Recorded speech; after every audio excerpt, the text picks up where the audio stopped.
Okay, now we're going to talk about the alpha keto acids. The three that we're going to discuss are oxaloacetate, pyruvate, or alpha ketoglutarate. Yes, these are alpha keto acids, even oxaloacetate, even pyruvate. ठीक है, अब हमें ये पता है कि oxaloacetate this is also a gluconeogenic precursor, and obviously this is a really good gluconeogenic precursor क्योंकि हमारा ये वाला step skip हो गया, अब directly हम इधर आकर आगे we can move forward. ठीक है, so this is how it begins. Pyruvate में ये बिल्कुल यहाँ से आपको शुरू करना है, and this is a very good gluconeogenic precursor, right? जैसे lactic acid तो एक step उससे भी पीछे था, फिर pyruvate हुआ, फिर oxaloacetate हुआ, तो it's good we are आगे. अल्फा कीटोग्लूटेट की क्या सिग्निफिकेंस है? अल्फा कीटोग्लूटेट ऑक्सैलोएसिटेट में कन्वर्ट होता है क्योंकि दिस इज टीसीएस साइकिल का एक सबस्ट्रेट, ठीक है, तो ये आराम से ऑक्सैलोएसिटेट में कन्वर्ट हो सकता है, and then we can move forward. ठीक है, तो ये तीन, also this is the TCS cycle, इसमें आप देख सकते हैं कि दिस इज अल्फा कीटोग्लूटेट. ठीक है, alpha ketoglutarate can be converted to oxaloacetate, which oxaloacetate right here. ठीक है, तो this is how it happens. अब आपको समझ आ गया है कि these are the gluconeogenic precursors. कौन कौन से? Glycerol, lactic acid, keto acids. Glycerol TAGs में इट्स ब्रोकन डाउन और आपको ग्लिसरॉल मिलता है. ग्लिसरॉल ग्लिसरॉल 3 फॉस्फेट में कन्वर्ट होता है ग्लूकोकाइनेज ग्लिसरॉल काइनेज की मदद से.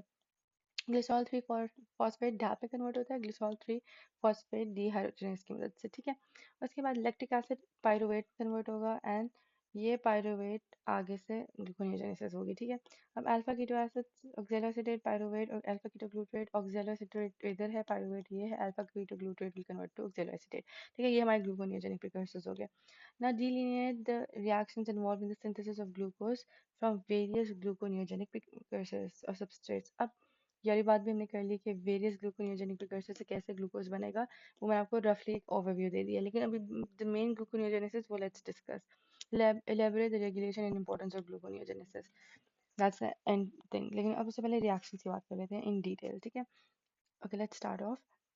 सो या कोई साइकिल भी वी हैव ऑलरेडी सीन. तो सबसे पहले तो आपको पता है रिएक्शंस ऑफ ग्लाइकोलाइसिस. ठीक है, I am not going to write them again, you already know them. ये ग्लाइकोलाइसिस के रिएक्शंस है. ठीक है, ग्लूकोनियोजेनेसिस में also here also ये भी आप देख सकते हैं. I have written a lot of information that I myself didn't know that I had jotted down, but well if it's there well and good. तो ग्लूकोज और glucose 6 phosphate, fructose 6 phosphate, fructose 1 6 bis phosphate, ये पूरा this entire as your glycolysis. ठीक है, लेकिन इसमें से इसको मैंने अभी सही से लेबल नहीं किया, बट इसमें ये सारे reactions are they all are reversible. ठीक है, ये सारे रिवर्सिबल हैं except the ones that I am not marking as reversible. उनके अलावा बाकी सारे रिवर्सिबल हैं, तो वो एज इट इज चलेंगे. ठीक है, I hope now the picture is clear. बस जो हमारे तीन की एंजाइम्स हैं ना, एक ये और एक ये, इनके रिएक्शंस आर इरिवर्सिबल, बाकी सब रिवर्सिबल होते हैं. ठीक है, that's one thing you need to know. तो बाकी तो हम एज इट इज करेंगे. अच्छा, अब आपको पायरुवेट मिल गया. पायरुवेट को पेप में कन्वर्ट करें, किस तरह पायरुवेट पेप में कन्वर्ट होगा, ये सोचने वाली बात है. तो पायरुवेट जो है it has to be first converted to, मैंने आपको ऑलरेडी बता दिया, ऑक्सैलोएसिटेट, और फिर ये पेप में कन्वर्ट होगा. ठीक है, this is the step.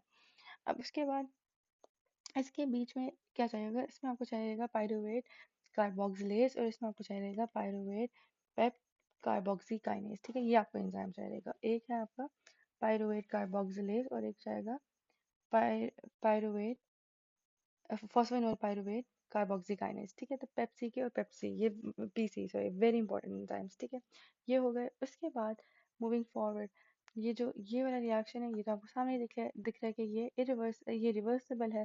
So this easily आप इसको लिख सकते हैं as it is because it's a reversible reaction. ठीक है, उसके बाद जितने भी रिवर्सिबल रिएक्शंस हैं वो एज इट इज चलेंगे. ये वाला भी you can use the same enzymes too obviously.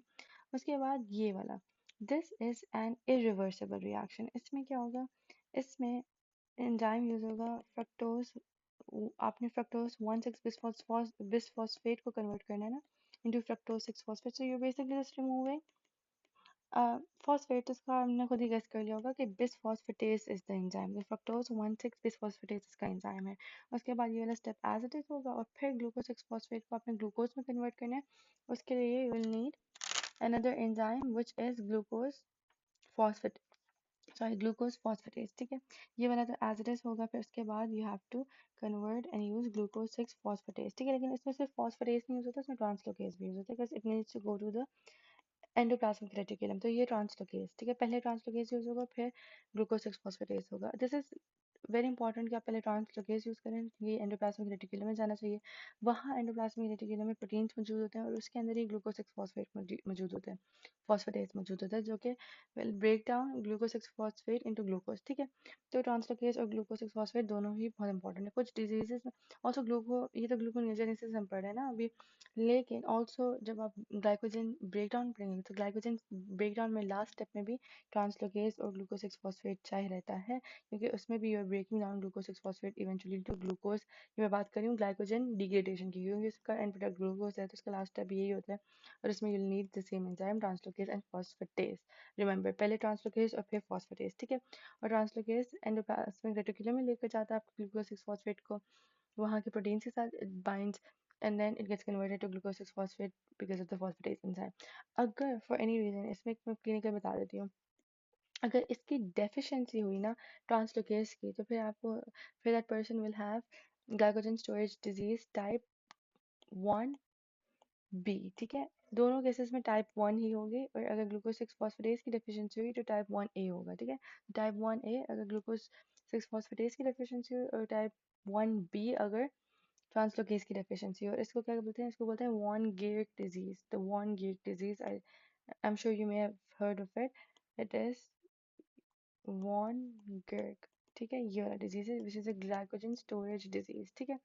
So yeah that's gluconeogenesis. This was very, like, a very bird eye view of the entire reaction, and it's really basic, but trust me, बस यही होता है इसमें, ठीक है। So yeah, अब एक बार I'll go through every step in the book, every line, sort of every line, ताकि आपको समझ आए and we don't miss out anything। एक बार इसे देख लेते हैं।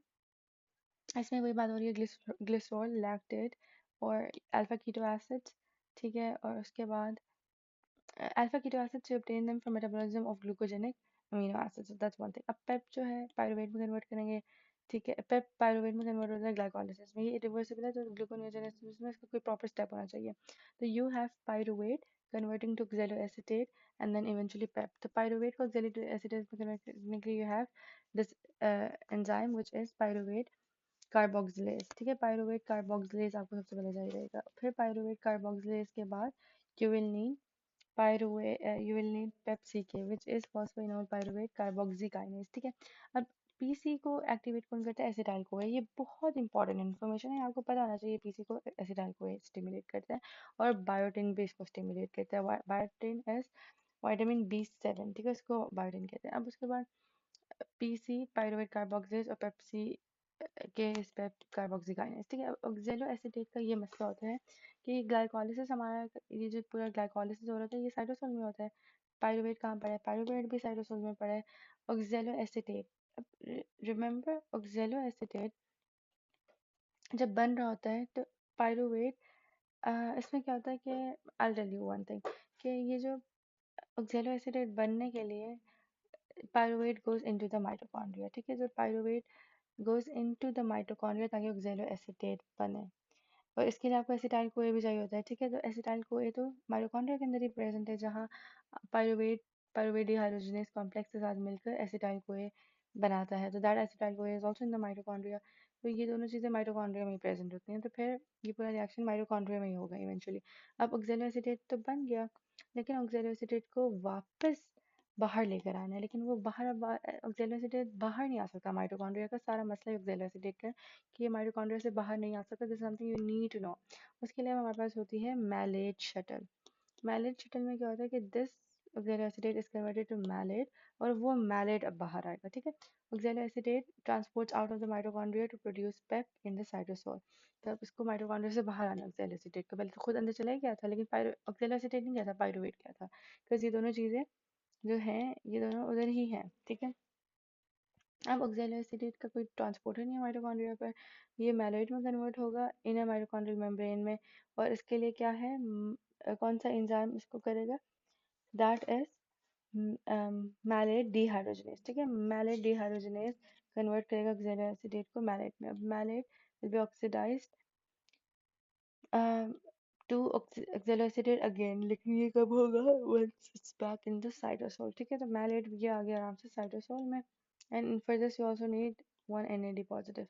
अब ये आ गया और फिर ये डीऑक्सीडाइज होगा into ऑक्सैलोएसिटेट। and that oxaloacetate will be converted to PEP conveniently, और ये किधर होगा? This will be in your cytosol पर। इसके लिए आपको कौन सा एंजाइम चाहिएगा? डी कार्बोक्सिलेज और फॉस्फोराइलेज, ठीक है। And you'll need GTP also. तो देखें एक जीटीपी जो शुरू में ही कंज्यूम हो गई, 1 GTP was used here. Now that we have discussed this step, इसको तो हमने डिस्कस कर लिया ऑलरेडी कि first it has to be converted to oxaloacetate, you need PEC and then it has to be converted to PEPCK, right? और also one thing कि ये जो है ना, ये साइटोसोल में होता है, ये कन्वर्जन आपको माइटोकॉन्ड्रिया में होगी। For that by the way it goes into the mitochondria जिसमें ऑक्सैलिक एसिड बन जाता है, ठीक है। और also one thing is that इसके लिए आपको एसिटाइल कोएच चाहिए। इस स्टेप के लिए you need acetyl CoA, do not forget that. यहाँ भी लिखा है कि इस स्टेप के लिए need acetyl CoA biotin, very important. तो ये वाला स्टेप जो है ये माइटोकॉन्ड्रिया में होता है। अब ऑक्सैलिक एसिड को बाहर आना है ना पेप बनने के लिए, इन ऑर्डर टू बिकम पेप वापस इसको बाहर आना है फॉस्फोइनोल पायरुवेट के लिए। तो अब ये साइटोसोल में आ नहीं सकता क्योंकि ऑक्सैलिक एसिड का कोई ट्रांसपोर्टर नहीं है। लेकिन you have one way in which you can convert this into malate by using malate mitochondrial malate dehydrogenase।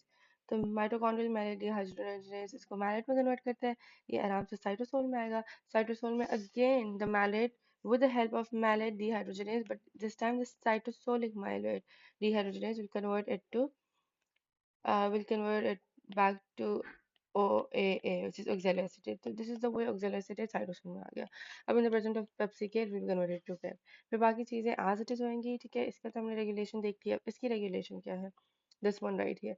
इसमें you have AMP जो कि इसको, अच्छा नॉर्मली जो ग्लाइकोलिसिस था वो तो ऐसा था ना, और ऑल्सो नॉर्मली जो आपका ये वाला स्टेप था इसका ये था ग्लाइकोलिसिस में। अब for this step it will be the same as this but just the opposite, completely opposite, ठीक है। तो जैसे अगर यहाँ फ्रक्टोज 1,6 बिस्फोस्फेट को प्रमोट करे, so it will be inhibiting, यहाँ जाके